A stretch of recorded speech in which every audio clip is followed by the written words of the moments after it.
Bosna i Hercegovina. Zemlja visokih planina, dubokih klisura i zelenih dolina.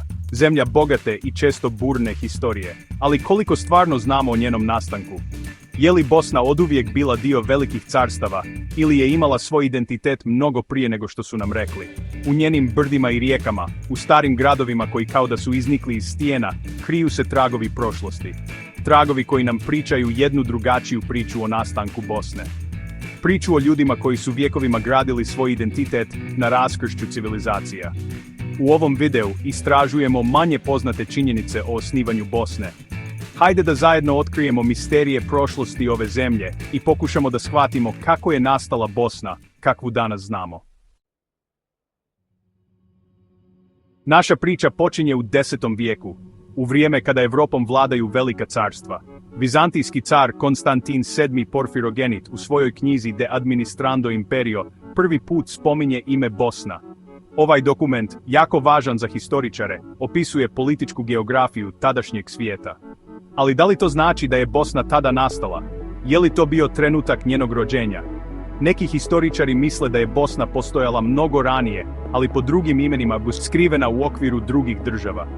Kao što rijeka mijenja svoj tok kroz vjekove, ali voda i dalje teče, tako i Bosna možda mijenjala svoj oblik i ime, ali je njen identitet ostao. To otvara mnoga pitanja. Ko su bili ti ljudi koji su živjeli ovdje prije nego što su ih zvali Bosancima? Možda je ime Bosna samo jedan dio slagalice, jedan trag koji nas vodi u davnu prošlost. Prošlost u kojoj su se ovdje susretali različiti narodi, kulture i vjerovanja.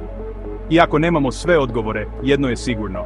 Prvi pomen imena Bosna je samo početak naše priče. U 12. vijeku, Bosna se pojavljuje kao zasebna država. Spominje se Ban Borić, prvi poznati vladar Bosne. To je vrijeme kada se na Balkanu bore velike sile, Ugarska, Vizantija i Srbija. Bosna se nalazila u sredini svega toga, kao ostrvo u nemirnom moru. Bila je tampon zona između suprotstavljenih strana, i to je uticalo na njen karakter i sudbinu. Iako pod uticajem moćnih susjeda, bosanski banovi su uspjeli da sačuvaju svoju samostalnost. Njihova moć je dolazila od podrške naroda i poznavanja lokalnih prilika. To je bio period kada se stvarao bosanski identitet, kada su postavljeni temelji bosanske države. Međutim, u mnogim historijskim knjigama, ovaj period se često zaboravlja, ili se o njemu priča samo uz priču o susjednim državama. To je kao da gledate lijepu sliku, ali vam je pogled mutan, pa ne vidite sve detalje. Vrijeme je da se fokusiramo na Bosnu, da se bolje upoznamo sa ovim važnim periodom njene prošlosti i da shvatimo koliko je bosanska banovina bila važna za stvaranje nezavisne bosanske države. Treće poglavlje. U srcu bosanske historije krije se jedna velika misterija, Bosanska crkva. Njeni sljedbenici, poznati kao kršćani, ostavili su tragove koji i danas zbunjuju historičare. Neki kažu da su bili bogumili, sljedbenici jedne drugačije vjere. Drugi vjeruju da je Bosanska crkva bila naša verzija kršćanstva, nastala na spoju istoka i zapada.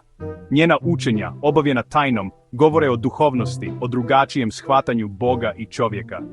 Zbog svojih posebnih vjerovanja, Bosanci su često bili optuživani da su jeretici. Katolička crkva ih je smatrala otpadnicima, a i pravoslavni susjedi su ih gledali sa sumnjom. Da li je ova vjerska posebnost bila razlog što je Bosna dugo odolijevala pritiscima da se priključi jednoj od velikih crkava? Da li je baš u toj svojoj različitosti, u odbrani prava na vlastitu vjeru, Bosna pronašla snagu da se odupre i ostane svoja? Misterija Bosanske crkve i dalje zanima istraživače. Njeni tragovi, uklesani u stare spomenike i skriveni u narodnim pričama, čekaju da budu otkriveni.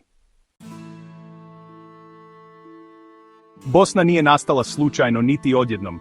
Njena historija je složena, puna uspona i padova, baš kao i njen geografski položaj.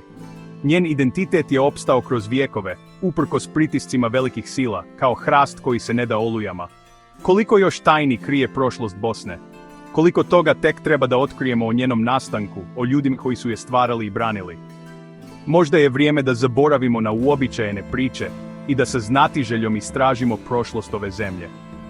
Ako vam se svidio ovaj video, lajkujte, komentirajte i prijavite se na kanal za još zanimljivih priča iz prošlosti. Zajedno ćemo otkrivati zaboravljene dijelove historije i tražiti odgovore na pitanja koja nas vjekovima muče.